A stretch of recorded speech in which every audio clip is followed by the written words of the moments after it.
Total मैंने बाहर post कर दिए थे, कितना आ गया 10 लाख। ठीक है, अभी मुझे एसेट्स को सेल करना है। फिर एक बहुत बहुत इंपॉर्टेंट बात, जैसे ही मैं सारी एसेट्स को यहाँ ट्रांसफर करता हूँ, इसका मतलब है एसेट अकाउंट क्लोज हो गया। क्या हो गया? क्लोज हो गया। अब आगे कुछ भी होगा, बिल्डिंग बिकेगी, कोई पार्टनर लेके जाएगा, डेटर बिक गए, कोई पार्टनर कहता है मैं अपने आप सेटल कर लूंगा, तो इम्पोर्टेंट चीज मुझे डेटर वर्ड या प्लांट एंड मशीनरी या बिल्डिंग वर्ड यूज नहीं करना। ये जो एसेट्स होते हैं डेबिट बैलेंस शो करते हैं, क्रेडिट बैलेंस। जैसे ही मैंने एसेट्स को रियलाइजेशन की डेबिट में लिखा, तो ये यानी कि अपने क्रेडिट साइड पे आ गए ना। इसकी जर्नल एंट्री जब हमने पहले भी पढ़ी थी, बार बार पूरी शुरू से पढ़ते आ रहे हैं 12th में, ये रियलाइजेशन की डेबिट में है, तो इसकी एंट्री बन गई रियलाइजेशन टू डेटर, यानी कि डेटर क्रेडिट में आया। जब डेटर क्रेडिट में आया तो डेटर अकाउंट ऑलरेडी क्या हो गया? क्लोज हो गया। तो मुझे अब जब डेटर बिकेगा, डेटर से पेमेंट आएंगे, ये डेटर कोई पार्टनर लेके जाएगा, तो डेटर शब्द यूज नहीं होगा। समझ में आ गई बात जी? इतनी का क्वेश्चन में लिखा है कि नीचे एडजस्टमेंट में इसके नीचे मुझे डेटा गिवन होगा ना, मुझे क्या पता कौन सी चीज कितने की बिक रही है, किससे कितने पेमेंट आ रहे हैं। नीचे एडजस्टमेंट में लिखा है जी, मान लेते हैं कि कोई एसेट्स इस रेट में जा रही है, तो हेडिंग क्या देनी है? By bank. यहाँ कॉमन मिस्टेक है, बच्चे लिख देंगे बाय प्लांट एंड मशीनरी, गलत। अभी मैंने समझाया, plant and machinery account close हो चुका। अब नीचे एडजस्टमेंट में लिखा है जी प्लांट एंड मशीनरी 50% में बिकी, तो by bank plant and machinery 3 lakh की थी, इसका 50% कितना हो गया? 150। लैंड एंड बिल्डिंग 10 लाख की बिक गई, तो by land and building 10 lakh, तो टोटल मैंने 11,50,000 पे बाहर लिख दी। नाम किसका देना है? बैंक। इतनी बात समझ आई? अब अगली इंपॉर्टेंट चीज, हमें से बड़े सारे बच्चों के पेट में दर्द हो जाएगा, सर ये तो 3 की थी, 1.5 में कैसे चली गई, और ये 4 की थी, 10 में कैसे चली गई? तो भैया आपको अपनी खोपड़ी नहीं लगानी, आपको क्वेश्चन में नीचे रेट गिवन है ना, ये एसेट्स इतने की बिक गई, बेच दो, आपका क्या जा रहा है? समझ में आई? तो जिस प्राइस पे वो बोल रहा है ये एसेट्स बिक गई, बेच दो। क्लियर है? नॉर्मली जब बिजनेस बंद होता है तो एक आध एसेट्स को छोड़ के सारी एसेट्स ही सस्ते रेट में जाती है ना। जैसे हमने इसको आधा कर दिया, प्लांट एंड मशीनरी की प्रॉपर्टी की वैल्यू जनरली बड़ी होती है, उसको ज़्यादा में बेच दिया। एक मैंने सिनेरियो समझाया आपको, तो वो कोई भी रेट बता सकता है, आपके पेट में दर्द नहीं होना चाहिए, वो ज़्यादा में क्यों जा रही है, वो कम में क्यों जा रही है, वो जो रेट बोल रहा है बेचे, बात करते हैं। समझ आ गई जी? एक पॉइंट समझ आया? अब अगली बात समझते हैं। पहले तो हमने रेट की बात देखी थी, कोई रेट कम में गया, कोई रेट ज़्यादा में गया। अगली इंपॉर्टेंट बात, अब मैंने क्या लिया यहाँ पे, मैंने क्या करा, यहाँ पे 4 एसेट्स थी जी, नीचे सिर्फ 2 को सेल करने के बारे में बोला था, तो मैंने 2 बेच दी। तो भाई अब हमारे पास कौन रह गया? डेटर और गुडविल। तो अगर मुझे किसी एसेट्स की सेल वैल्यू नहीं बताता, अगर मुझे किसी एसेट्स की सेल वैल्यू नहीं बताता, तो यहाँ पे रूल अप्लाई होता है। फिर मुझे देखना पड़ता है कि वो एसेट्स टेंजिबल है या इनटेंजिबल है। ये सारे रूल नोट्स मैं आपको लास्ट क्लास में लिखवा चुका, जो पुरानी एब्सेंट रहते हैं वो कृपया करके नोट कर लें। ठीक है जी? तो मुझे देखना है कि वो एसेट्स टेंजिबल है या इनटेंजिबल है। अगर कोई एसेट्स टेंजिबल एसेट्स है और उसकी सेल वैल्यू गिवन नहीं है, अगर टेंजिबल एसेट्स की सेल वैल्यू गिवन नहीं है, अब इधर देख ले, तो उसको हम अपने आप सेल करेंगे बुक वैल्यू में। जैसे कि यहाँ पे टेंजिबल है, दोनों इनटेंजिबल है, टेंजिबल है, इनटेंजिबल है। क्वेश्चन डेटर के लिए साइलेंट था, तो इसको आप अपने आप सेल करेंगे, इसको सेल करना जरूरी है। बाय बैंक ब्रैकेट में क्या लिख देंगे? 1 लाख रुपए बुक वैल्यू पे इसको सेल करा जाएगा। अगर किसी इनटेंजिबल एसेट्स की सेल वैल्यू गिवन नहीं है, तो it is assumed to be 0, कि वो सेल नहीं हुई या कुछ उसकी वर्थ नहीं है, तो मैं गुडविल को सेल नहीं करूंगा, गुडविल डेबिट में लिखी हुई है, खत्म। अब गुडविल का कुछ नहीं है। इस चैप्टर में एडमिशन रिटायरमेंट की तरह गुडविल को राइट ऑफ, रेज, डिस्ट्रीब्यूट, वो सारा काम कुछ नहीं करना मैं। इतनी बात समझ में आ गई? बात क्लियर हो गई? कोई एसेट ज्यादा की जा रही है, जाने तो कम की जा रही है, जाने तो अगर किसी की सेल वैल्यू नहीं गिवन है, तो मुझे क्या चेक करना है? टेंजिबल और इनटेंजिबल। टेंजिबल की सेल वैल्यू नहीं गिवन है, तो उसको आप बुक वैल्यू पे बेचोगे। इनटेंजिबल की सेल वैल्यू 0। कोई परेशानी? आगे प्रोसीड करें। इतनी बात समझ में आ गई? चलिए अगली बात समझते हैं। ये देखना, अगली बात मान लेते हैं ये जो प्लांट एंड मशीनरी है, इसके बारे में सेल की इंफॉर्मेशन नहीं देने देगा जी। प्लांट एंड मशीनरी को सेल की नहीं थी, ये इंफॉर्मेशन थी पार्टनर ए लेके जा रहा है, तो इसको हम क्रेडिट साइड में लिख देंगे ए पार्टनर लेके गया तो बाय एज कैपिटल अकाउंट, जिस भी प्राइस में वो लेके जा रहा है बाय एज कैपिटल अकाउंट। बात समझ में आ गई? तो मुझे क्या बात समझनी है, पहले हमने यहाँ से इधर एसेट्स को डेबिट में लिख दिया, उसके बाद एसेट्स का कुछ भी होगा तो वो कौन सी साइड होगा? Credit side. एसेट्स का कुछ भी होगा तो कौन सी साइड होगा? क्रेडिट साइड होगा। कुछ भी होगा से मतलब सेल हो गई तो बैंक के नाम से, पार्टनर ले गया तो पार्टनर के नाम से। इस क्वेश्चन में क्वेश्चन में लिखा मिलेगा, हमें नहीं सब आएगा, सब क्वेश्चन में लिखा मिलेगा। बात समझ में आ गई? तीसरी पॉसिबिलिटी, पहले देखो इतनी दो बात समझ में आई, चले जी अगली बात समझते हैं, सुनेंगे। अब हमें डेटा से रिलेटेड दो पॉइंट समझ में आए, मिस फोन छोड़ दो यार। चलिए अब दोबारा बैलेंस शीट गिवन है, अगला सिनेरियो समझते हैं। जहाँ पे हमें बैलेंस शीट के अंदर गिवन है जी वर्ड डेटर गिवन है 10,000 और इसका हमें गिवन है जी प्रोविजन 1,000 रुपए का प्रोविजन गिवन है। तो ये मेरे डेटर आउटर कॉलम में कितने आ गए? 9,000। ये मुझे डिसोल्यूशन से पहले की बैलेंस शीट है, बाद की बैलेंस शीट है? पहले की। बाद वाला कौन था? पहले की बैलेंस शीट है, डिसोल्यूशन के बाद तो बैलेंस शीट बननी नहीं है, ये तो क्वेश्चन गिवन है मुझे। अब मुझे रियलाइजेशन अकाउंट बनाना है, यही बनाना है ना। अब ध्यान से समझेंगे सभी बच्चा पार्टी, काम की बातें सिखा रहा हूँ छोटी छोटी। अब जब आप यहाँ एसेट्स लिख रहे तो यहाँ पे आप 2 सन्ड्री एसेट्स या 2 डेटर जो लिखेंगे उसमें डेटर 10,000 लिखेंगे या 9,000? उसमें पूरे डेटर लिखेंगे 10,000 और जो प्रोविजन होता है इसको क्रेडिट साइड में लिख के छोड़ देंगे, प्रोविजन फॉर डाउटफुल डेट्स। ऐसा क्यों? अब मुझसे अभी सौरभ पूछेगा थोड़ी देर में, सर मैं इसकी जगह अगर यहाँ पे डेटर सीधा 9,000 लिख दूँ तो बात तो वही है, आंसर तो अभी भी वही आएगा। आंसर आपका दोनों केसेस में प्रैक्टिकल का सॉल्यूशन सेम आएगा, बट ये वाला जो मेथड है ये मेथड गलत हो जाएगा, ये वाला दिस वन। क्यों? आंसर सही आएगा, आपका नंबर आधा ही कटेगा, बाकी टोटल ठीक आएगा। क्यों? अभी हमने थोड़ी देर पहले बोला कि जब आप ये चैप्टर कर रहे हैं, रियलाइजेशन अकाउंट बना रहे हैं तो सारे अकाउंट्स क्लोज कर रहे हैं ना, ऐसे ही क्लोज नहीं हुआ। डेटर पूरा 10 आ गया, प्रोविजन पूरा 1,000 आ गया, क्लोज हो गया। अब क्या प्रोविजन सेल होता है? नहीं। प्रोविजन बेच के पैसे आते हैं? नहीं। प्रोविजन को मैंने पैसे देने हैं? नहीं। ऐसा कोई भी सीन नहीं होता, तो रियलाइजेशन की क्रेडिट साइड में लिख के छोड़ देंगे। तो इस बात से क्या मतलब हुआ, अगर आपके पास कोई भी एसेट्स है उससे रिलेटेड कोई भी रिजर्व्स या प्रोविजन है, जैसे कि हमारे पास यहाँ पे एक शब्द हमने पढ़ा था जी इन्वेस्टमेंट, और उससे रिलेटेड सामने क्या गिवन होता है? आईएफआर। तो क्या करेंगे, इन्वेस्टमेंट पूरी यहाँ आ जाएगी और आईएफआर क्रेडिट साइड में आ जाएगा, आगे आईएफआर का कोई ट्रीटमेंट नहीं है। अब मुझे आईएफआर को कैपिटल अकाउंट में डिस्ट्रीब्यूट वगैरह कुछ भी नहीं करना। बात समझ में आ गई? एसेट से रिलेटेड सारे पॉइंट समझ में आते जा रहे हैं। पक्की बात, आगे प्रोसीड करें। चलो जी, अब हम समझते हैं लायबिलिटीज को।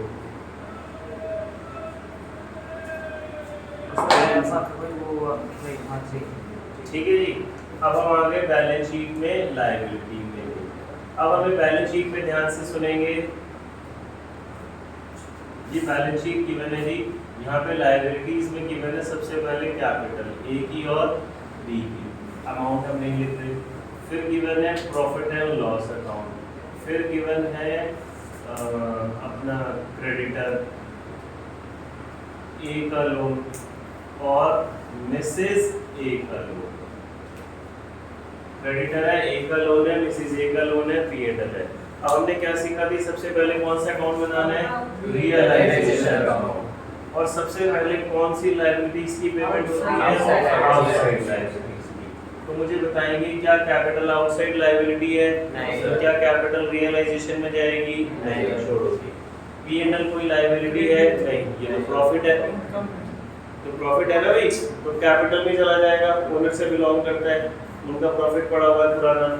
क्रेडिटर आएगा इसमें, यस, क्रेडिटर आउटसाइड लायबिलिटी है। मिसेस ए का लोन आएगा? आएगा। मिस्टर ए और बी पार्टनर है ना, तो मिसेस ए घरवाली नहीं है, बिजनेस के लिए थर्ड पर्सन, बाहर वाली है। ठीक है भाई, घरवाली नहीं है, बाहर। अब ये जो ए का लोन है, क्या ए तो पार्टनर है? यस, ए और बी तो पार्टनर है ना, तो पार्टनर के लोन की पेमेंट तो सेकंड नंबर पे होनी है, तो पहले नंबर पे तो आप रियलाइजेशन बना रहे हैं। तो छोटे छोटे जो कॉन्सेप्ट है ना, आपका प्रैक्टिकल बढ़िया करेंगे। तो पार्टनर का लोन भी रियलाइजेशन में नहीं आएगा। पहले आप यहाँ आउटसाइड लायबिलिटीज को निपटाएंगे, फिर पार्टनर के लोन पे आएंगे, दूसरे नंबर पे अकाउंट करेंगे। Got it? सब सीखा था ना, पहले आउटसाइड लायबिलिटीज को निपटाओ।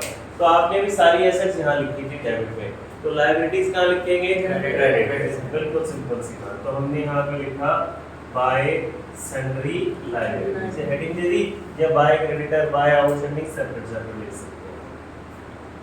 क्रेडिटर है जी 1 लाख रुपए का और मिसेस ए का लोन है 2 लाख, टोटल हो गया जी 3 लाख। अब एसेट्स की तरफ वही बात समझेंगे, वो भाई मिसेस शर्मा और मिसेस के नाम से करेंगे। अब हमने जब लायबिलिटीज को क्रेडिट में लिखा था तो लायबिलिटीज की पेमेंट कहाँ पे करेंगे? डेबिट साइड में। ठीक है, क्वेश्चन में लिखा है क्रेडिटर 10,000 कम में मान गए, तो टू बैंक अकाउंट आप क्रेडिटर्स को कितने पे करोगे उमेश? 1,90,000। ठीक है जी। मिसेस ए 10,000 कम में मान गए, 1 लाख के थे, 10,000 कम में कितने में मान गए? 90,000 में। मिसेस ए का लोन था 10,000 रुपए, इंटरेस्ट के साथ चुकाना पड़ा, तो कितने दोगे? 2,10,000। अगेन वही बात कि कोई लायबिलिटी कम में जा रही है, ज्यादा में जा रही है, वो प्राइस आपको बता रहा है, अपनी खोपड़ी आपने नहीं बतानी कम क्यों ज्यादा क्यों।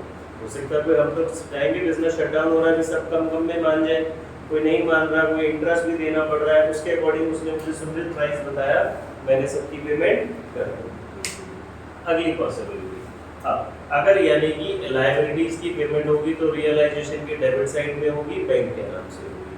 अब ये अगली पॉसिबिलिटी समझते हैं। मिसेस ए के लोन के लिए लिखा है, मिसेस ए का लोन ए टेक ओवर कर रहा है, वो कह रहा है कि वो अपने आप सेटल कर लेगा, तो रियलाइजेशन भी डेबिट में आ जाएगा, किसके नाम से? To as capital account. Amount वो बता देगा, नहीं अमाउंट बताएगा, 2 लाख। ठीक है, यानी कि अगर पेमेंट हमने करी तो बैंक के नाम से, पार्टनर लेके गया तो पार्टनर के नाम से आएगा। कहाँ पे? रियलाइजेशन के डेबिट में। किसी महान बच्चे ने टेस्ट में कॉपी में मैंने देखा ना, 2 क्रेडिटर सीधे ही पेमेंट कर दी तो काट दूंगा, पूरा स्कूल में भी कटेगा, बैंक के नाम से आएगा। समझ में आ गई? अगली पॉसिबिलिटी में है, यहाँ पे सपोज 10 लायबिलिटी थी, मैंने 10 की 10 इधर कॉपी कर दी, नीचे सिर्फ 6 लायबिलिटीज को कॉपी पेमेंट करने के बारे में बोला गया, कितनी लायबिलिटी रह गई? 4। तो रिमेनिंग 4 लायबिलिटी को हमें पे करना जरूरी है बुक वैल्यू पे। रिमेनिंग 4 लायबिलिटीज को पे करना जरूरी है बुक वैल्यू पे। अगर क्रेडिटर की पेमेंट के बारे में नहीं बोला तो टू बैंक अकाउंट क्रेडिटर मुझे खुद ही पे करना पड़ेगा। समझ में आ गई? बट अगर यही बात एसेट्स में थी तो मुझे चेक करना था कि वो टेंजिबल है या इनटेंजिबल है। क्लियर हो गई? इतनी मेन बात सभी को समझ में आ गई। अभी और बहुत सारे पॉइंट्स हैं, थोड़े थोड़े से अभी हमने समझे, पहले इससे रिलेटेड क्वेश्चन करते हैं। इतनी बात सभी को क्लियर है? अगर पार्टनर कोई भी एसेट्स ले गया, लायबिलिटीज को ले गया तो टू कैपिटल। अच्छा, एक और इम्पोर्टेंट बात, एसेट्स और लायबिलिटीज की 3 पॉसिबिलिटीज होती हैं। हमने बोला एसेट्स बिक गया तो क्रेडिट में बैंक, पार्टनर ले गया तो पार्टनर। अब एक पॉसिबिलिटी आएगी, एक पार्टनर एसेट्स को ले, एक एसेट्स लायबिलिटीज के अगेंस्ट सेटल हो गया। क्रेडिटर को हमने बोला भैया प्लांट एंड मशीनरी ये ले जाओ, पैसे नगद नहीं है, तो प्लांट एंड मशीनरी और क्रेडिटर आपस में सेटल हो गए, तो उसको ना तो आपको यहाँ पे प्लांट एंड मशीनरी को बेचने की एंट्री करनी, ना यहाँ पे क्रेडिटर को पेमेंट करने की एंट्री करनी। 3 पॉसिबिलिटी समझ आ गई? बिक गया तो बैंक, पार्टनर ले गया तो पार्टनर, लायबिलिटीज के अगेंस्ट सेटल हो गया तो नो एंट्री। बट उसका मतलब ये नहीं है कि पहले नहीं लिखना, पहले तो आपने यहाँ पे ट्रांसफर जब करते हैं वो कर लेंगे। क्लियर? आगे चले, ट्रांसफर तो करना ही है। देखो जी, सुनेंगे भाई, क्वेश्चन नंबर हम अभी कर रहे हैं, कौन सा बोला था? 30। क्वेश्चन नंबर 30 शिल्पा मीना नंदा वाला क्वेश्चन नंबर 30। पेन छोड़ देंगे भाई, 2 मिनट मेरी बात सुनेंगे, मेरी कैलकुलेशन में हेल्प कराएंगे बस। Shilpa Meena Nanda decided to dissolve their partnership. Profit sharing ratio कितनी है? 3:1। मुझे बैलेंस शीट की बना है। सबसे पहले मैं क्या करना है कि समझेंगे, यहाँ पे सारी एसेट्स ट्रांसफर कर दूं, किस किस को छोड़ के? कैश और बैंक। तो हमने लिखा 2 सन्ड्री एसेट्स लैंड कितने की है 81,000, स्टॉक 56,760, डेटर 18,600। क्या नंदा की कैपिटल आएगी? नहीं, कैपिटल तो नहीं आएगी, कैश आएगा नहीं। तो इसका जो टोटल है वो बाहर लिख देते हैं जी हम। ये मेरे पास आ रहा है 81,000 and 18,600, 156,360। ठीक है जी। अब आ जाओ लायबिलिटीज पे। यहाँ पे हम क्या कर देंगे, आउटसाइड लायबिलिटीज को ट्रांसफर। बताओ कि आउटसाइड लायबिलिटी कौन सी है? क्रेडिटर्स और बैंक लोन। बैंक लोन कितना है 20,000, क्रेडिटर्स 27 और कुछ 37 और कुछ। ये मेरी लायबिलिटीज कितनी हो गई 57,000। फिर हमने पढ़ा था जो प्रोविजन फॉर डाउटफुल डेट्स होता है उसको यहाँ रियलाइजेशन की क्रेडिट साइड में लिख के छोड़ देंगे। आगे फर्दर इसका कुछ भी काम नहीं करना। क्या जनरल रिजर्व रियलाइजेशन में आएगा? ये तो प्रॉफिट है, उधर चला जाएगा। आगे आ जाओ, नीचे एडजस्टमेंट में पढ़ना शुरू करते हैं। The stock of the value of 41,660 are taken by Shilpa for rupees 35,000, 35,000। ध्यान से समझना है भाई, नोट नहीं करना। देखो स्टॉक की बात कह रहा है, वो स्टॉक हमारे पास क्वेश्चन में था 56,760 का। वो कहता है इसमें से 41,660 का स्टॉक कौन ले गई? शिल्पा ले गई। कितने में ले गई? 35,000। ठीक है जी, 35 में ले गई और वो बैंक लोन को भी पे करना है। अभी 35 में ले गई तो रिमेनिंग स्टॉक रह गया मेरे पास। ये स्टॉक टेंजिबल है इनटेंजिबल है?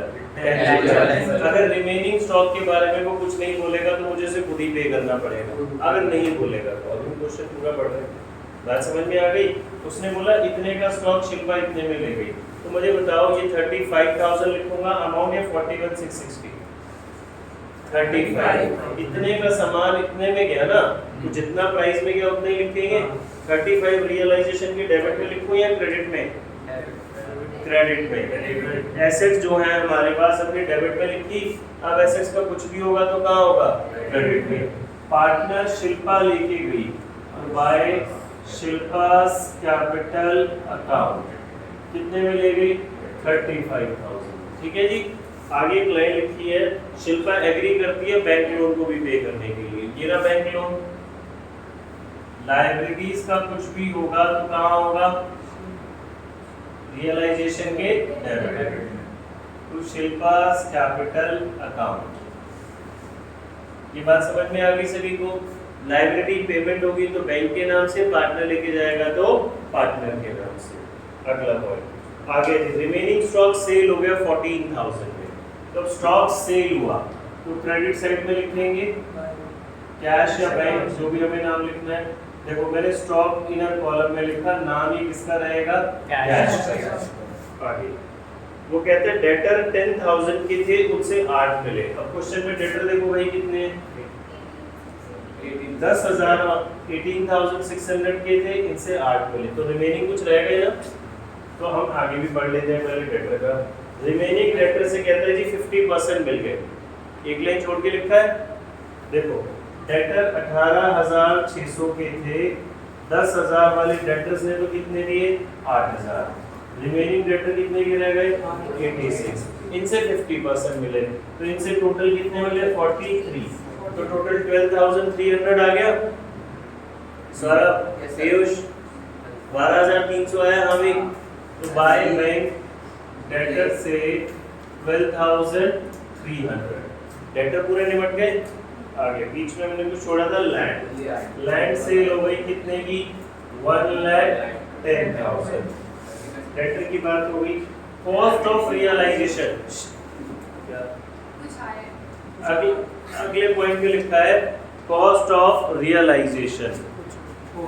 कॉस्ट ऑफ रियलाइजेशन का मतलब रेजोल्यूशन करते टाइम कुछ एक्सपेंसेस हुए, तो जो भी एक्सपेंस हो रहा है, जो भी पैसा आपकी पॉकेट से जा रहा है, डेबिट में आएगा। फिर आगे वाली लाइन अंडरलाइन करो जी, देखो इंपॉर्टेंट है। There was a typewriter not recorded in the books worth rupees 6000 which were taken over by one of the creditor at this value. एक टाइपराइटर था अनरिकॉर्डेड, ये क्रेडिटर ले गया जी इसी वैल्यू में। देखो क्रेडिटर थे कितने मेरे पास 37,000, एक टाइपराइटर ले गया वो 6000 का क्रेडिटर, तो क्या पूरे क्रेडिटर निमट गए? नहीं, 37 में से सिर्फ कितने की वैल्यू चेंज हो गई? 6 की। तो क्या 6000 मुझे रिकॉर्ड करना है? नहीं। एसेट्स के बदले में लायबिलिटी चला गया, कैंसिल। क्या क्रेडिटर पूरे कैंसिल हुए? नहीं। कितने रह गए? 30 लोग पूछ रहे थे। तो बाकी बचे हुए क्रेडिटर्स को मुझे पे करना जरूरी है।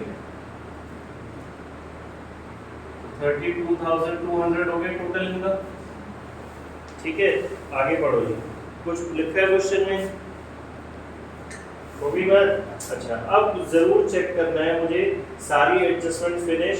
अब चेक करो क्या कोई टेंजिबल एसेट्स ऐसा तो नहीं है जो सेल के लिए रह गया हो? टेंजिबल एसेट्स नहीं है। क्या कोई लायबिलिटी तो नहीं है जो पेमेंट के लिए रह गई हो, क्योंकि हमें उसको खुद ही पे करना जरूरी होगा। चेक करेंगे, सब हो गया जी। देखो बैंक लोन हो गया, ये शिल्पा ले गई, क्रेडिटर हमने पे कर दिया, land sale, stock sale, debtor sale, इसकी बात समझ में आ गई। अब इसका टोटल करेंगे, डिफरेंस प्रॉफिट और लॉस आ जाएगा। चेक करते हैं, तो हम आंसर एक बार बुक से देख लेते हैं। डिफरेंस डेबिट साइड में बचा है, ये मेरे पास क्या हो गया? गेन। क्रेडिट में आता तो क्या आ जाता? लॉस। बिल्कुल वही रीवैल्यूएशन की तरह। अब इस चैप्टर में हमारे पास old ratio, new ratio, sacrificing ऐसा कोई पंगा नहीं है। एक ही रेशियो है, रेशियो गिवन नहीं है तो वो क्या रहेगी? इक्वल। रेशियो मुझे भी गिवन है, कितनी गिवन है? 3:1। 20,940 डिवाइड बाय 6, तो ये आ गया 3490 6980 10,047। ये बात सभी को समझ आ गई? कोई दिक्कत? Realisation account complete. Main account इस चैप्टर में रियलाइजेशन ही है, ये सही बन गया तो आपका सही है। क्लियर? अब आ जाओ जी पार्टनर्स कैपिटल में। सुनो भी, पेन छोड़ दो। पार्टनर कैपिटल में सबसे पहले तो आप हमेशा जैसे कैपिटल अकाउंट बनाते थे, बेसिक काम तो वही करना है। सबसे पहले बैलेंस लिखो भाई, बाय बैलेंस मीडियम 80,000 40,000, ठीक है जी। नंदा की कैपिटल देखो अपोजिट थी ना, एसेट साइड लिखी हुई थी, तो नेगेटिव बैलेंस हो गया, हम भी यहाँ लिख देते हैं 23,000। फिर क्वेश्चन में जनरल रिजर्व पड़ा था, कितना है? 12,000। Old partners old ratio distribute 6,000 4,000 2,000, ठीक है जी। अगली बहुत सिंपल सी इंपॉर्टेंट बात समझेंगे। मैंने बार बार आपको मेन बोल रहा हूँ, रियलाइजेशन मेन है, वो बन गया तो सब ठीक है। अब आपने क्रॉस पोस्ट करना है बस, और कुछ नहीं करना। इधर चेक करो, क्या रियलाइजेशन में कहीं किसी पार्टनर का नाम यूज हो रहा है? ये शिल्पा का नाम एक तो ये डेबिट में यूज है और ये गेन में यूज हो रहा है पार्टनर का। इसके डेबिट में है तो उसके कहाँ चले जाएंगे? क्रेडिट साइड में। ये आएगा बाय रियलाइजेशन अकाउंट। शिल्पा ने लोन टेक ओवर करा था, फिर बाय रियलाइजेशन ब्रैकेट में लिख देंगे गेन। रियलाइजेशन का गेन था 10,470 6980 3490, ठीक है जी, डन। अब आप आ जाओ इधर, क्रेडिट साइड में किसी पार्टनर का नाम यूज हो रहा है, ये रहा शिल्पा का नाम। ये कौन सी साइड है? Credit side. इसके कहाँ जाएगा? Debit side. तो डेबिट साइड में किसके नाम से? टू रियलाइजेशन 35,000, ठीक है जी, डन। कैपिटल अकाउंट देखो सिंपल था, पहले तो आपने नॉर्मल काम करा, बैलेंस और गुडविल, वो बैलेंस और जनरल रिजर्व, और उसके बाद अपने बाकी रिजर्व आपने क्रॉस पोस्टिंग कर दी। अब कैपिटल अकाउंट जब आप टोटल करेंगे तो इसको आपने एडमिशन की तरह बैलेंस नहीं लिखना, रिटायरमेंट की तरह लोन नहीं डालना, कोई एग्जीक्यूटर नहीं है, बिजनेस बंद हो गया। पार्टनर का पैसा बिजनेस में बच रहा है, पॉजिटिव है तो वो अपने घर ले जाएगा, नेगेटिव है तो घर से पैसा लेके आ जाएगा। हमने क्या पढ़ा था, इसमें क्या होती थी लायबिलिटी, लिमिटेड या अनलिमिटेड? अनलिमिटेड। देखो अगर मैं इसको ओनली देखूं तो 20 और 10 इसका डिफरेंस यहाँ पे आ रहा है, तो ये आ जाएगा कैश के नाम से। इसी तरह एम और एन का भी हम देखेंगे, ठीक है। एक बारी बैलेंसेस निकालो जरा। देखो जी, मैं यहाँ पे लिख देता हूँ शिल्पा का जो हमारे पास बैलेंस आएगा ये 80,000 था। इसकी क्रेडिट साइड के टोटल में से डेबिट साइड का टोटल माइनस करेंगे, इसकी फिगर आ गई 81,470। मीना की आ जाएगी 50,980 और यहाँ पे ये मेरे पास इसकी फिगर इधर आ जाएगी, ये आ जाएगी 17,510। अच्छा जी मेरी बात सुनेंगे जरा, 2 मिनट सुन लो। पर सुन लो, इसका मीनिंग क्या है? ये पार्टनर पैसा लेके आ रहे हैं लेके जा रहे हैं? ये अपने घर लेके पैसा जा रहे हैं। देखो इसकी कैपिटल पॉजिटिव थी, 80,000 थी, प्रॉफिट मिला, लायबिलिटीज भी टेक ओवर कर ली। डेबिट में तो यही है ना, तो ये पैसा अपने घर लेके जा रहा है। उसने पहले उसकी कैपिटल नेगेटिव थी, अब वो अपने घर से पैसा लेके आ रहा है। एग्जाम में 1 मार्कर्स में 3 मार्कर्स में एमसीक्यू में हमसे सिर्फ ये वाला हिस्सा भी पूछता है, फिर ये इतना सारा करने को नहीं आएगा और डाटा उसी तरीके से गिवन होगा। मुझे ये समझ में आना चाहिए कि पार्टनर पैसा लेके आ रहा है लेके जा रहा है। तो ये पार्टनर पैसा लेके आ रहा है, ये बिजनेस का कैश इंक्रीज करेगा और ये वाले दोनों पैसा लेके जा रहे हैं। याद करो हम एडमिशन में भी तो पढ़ते थे, न्यू पार्टनर कैपिटल लाया, बाय कैश अकाउंट इधर ही तो आता था, ठीक है। लास्ट अकाउंट समझो, इसे हम कैश या बैंक कोई भी नाम देंगे। क्वेश्चन में कैश का बैलेंस गिवन है ना, तो ये जो अकाउंट बना रहे हैं हमें कौन सा अकाउंट बनाएंगे? Cash account. सबसे पहले आप कैश का ओपनिंग बैलेंस लिखेंगे, टू बैलेंस ब्रॉट डाउन। देखो कैश ओपनिंग में कितना पड़ा है? 10,000। ये मेरे पास कैश था 10,840। इसके बाद अब जब बिजनेस में कैश आ रहा है तो आप इसको डेबिट कर देंगे, जब पैसा जा रहा है तो क्रेडिट कर देंगे, ठीक है। देखो बहुत अगेन सिंपल तरीका। अब कैश को देखो, मेन आपका रियलाइजेशन था, यहाँ आपने नाम ठीक लिखे तो वो सब ठीक बनना है। जैसे ही तो कैपिटल में एंट्री छोड़ दोगे, अब कैश में छोड़ दोगे। यहाँ कैश लिखा है, इसके कौन सी साइड है? डेबिट। इसके कहाँ जाएगा? Credit side. By realisation account 32,200। Logically समझो, आप लायबिलिटीज की पेमेंट कर रहे हो तो आपका कैश क्या हो रहा है? डिक्रीज। कैश क्रेडिट साइड ही तो डिक्रीज होता है। इधर चेक करो, ये रहा कैश 1,36,300 टू रियलाइजेशन।